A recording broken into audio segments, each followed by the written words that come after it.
and welcome back to my channel. If you're new here, my name is Vicki, and in today's video, as the thumbnail says, we're going to be discussing our why, our different budgeting journeys in the hashtag ODBJ.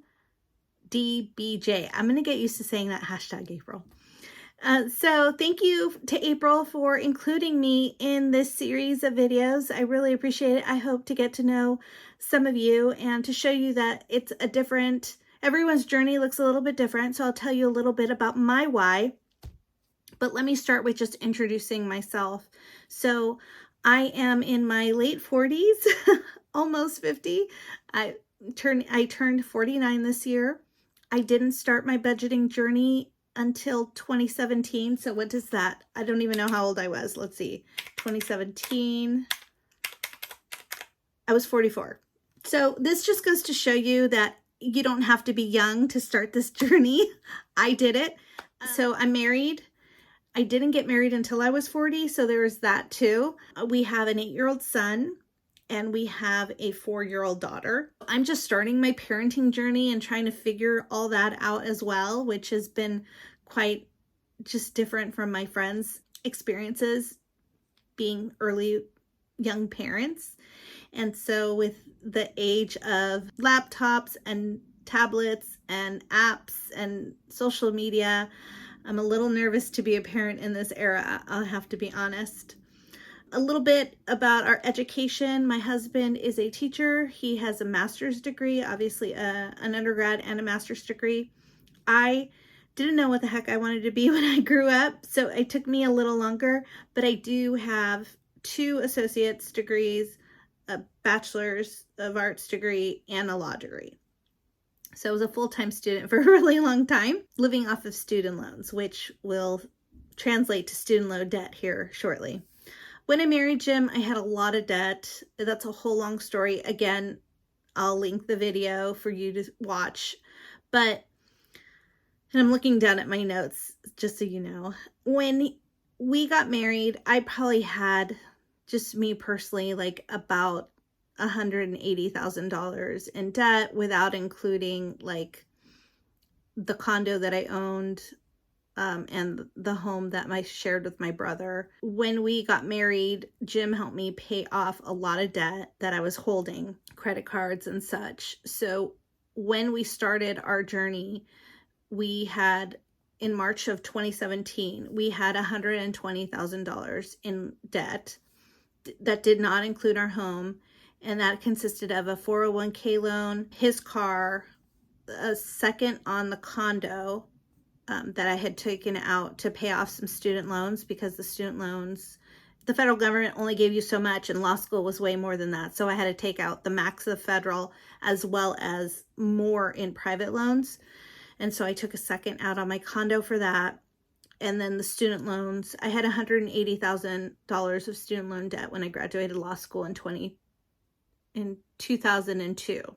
In 2017, I had $55,000 in student loan debt remaining. I can say that as of today, we became debt-free in 2021. So I was able to pay off the student loans and everything. We are back in debt.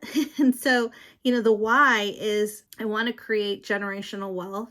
I want to create a lifestyle that is frugal, yet I don't have to worry about being paycheck to paycheck. That was really stressful for me. And when I met Jim, he's a teacher and they get paid monthly, and I didn't know how to budget monthly. So that was a real struggle. And then even in the summertime, we would run out of money. And so we were going to my in-laws, which was just embarrassing, especially with 2 people with degrees. Just to give you a little background, our generational family history, which ties into the why as well. So I told you my parents were immigrants. They worked really hard for what they had, but they were always in debt, always living paycheck to paycheck, robbing Peter to pay Paul analogy. My mom would move money here and there, you know, until the next paycheck. And it was really stressful.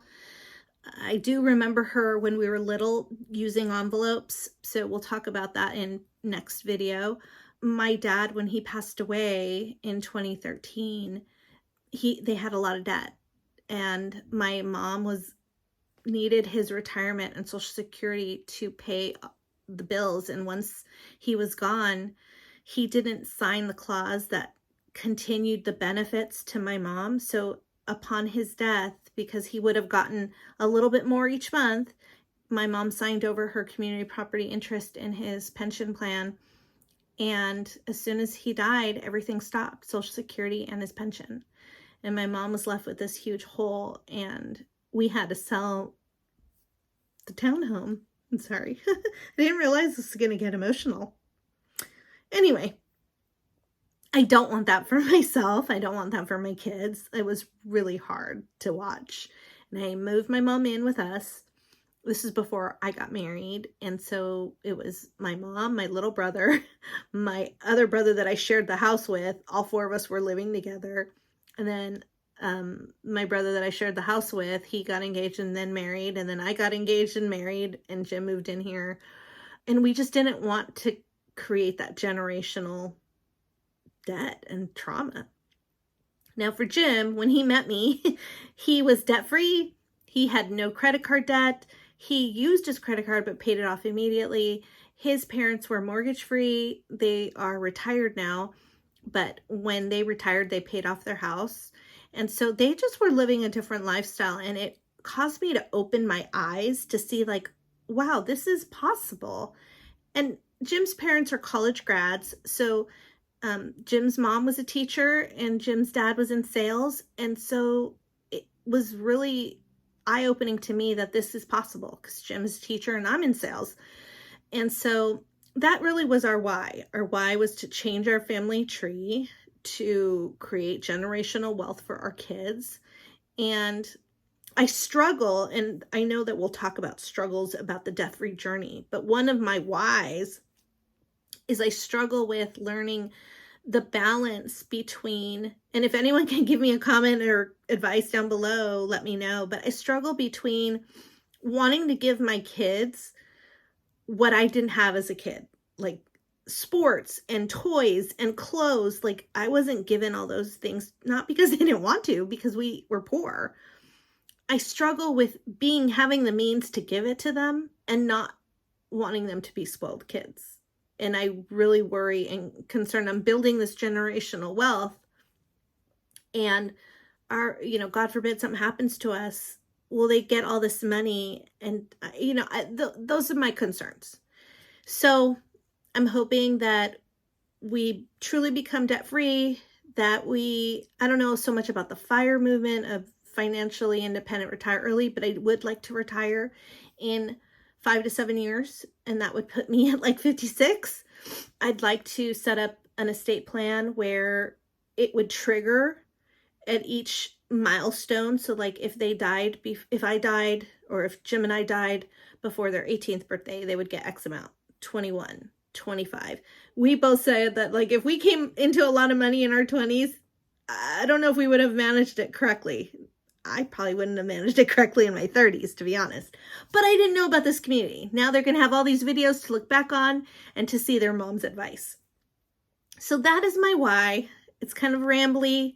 Thank you so much for giving me the opportunity to be with you today. I'm really excited to see other people's whys, and just know that, like, when I started my YouTube channel, I wanted to see representation of others that look like me. A Latina who came from poor beginnings, that, has a dual income, that makes 6 figures. But I felt ashamed for making a lot of money and not managing my money. And so that's me. And I pretty much am pretty transparent. Feel free to follow me on Instagram. I go on there quite often and I story. I don't really put too much posts, but I do story. So I will leave you with a question of the video, because that's like kind of my little mantra these days, is, have you ever mapped out your family tree? I did. I did it through Ancestry.com. It's been fun. I think I started it when it was a CD-ROM from like Costco. I would bring my laptop over to my family, and I'd be, filling in anyone who, anyone new, or talking about old people, and have looked through archives of old census. It's been really fun. So that is my answer. I hope to see your answers down below, or anything you want to share with me. I'm happy for you to follow this journey and to see my answers to the who, what, when, where, why of our different budgeting journeys. And I'll see you in the next one. Take care. Bye.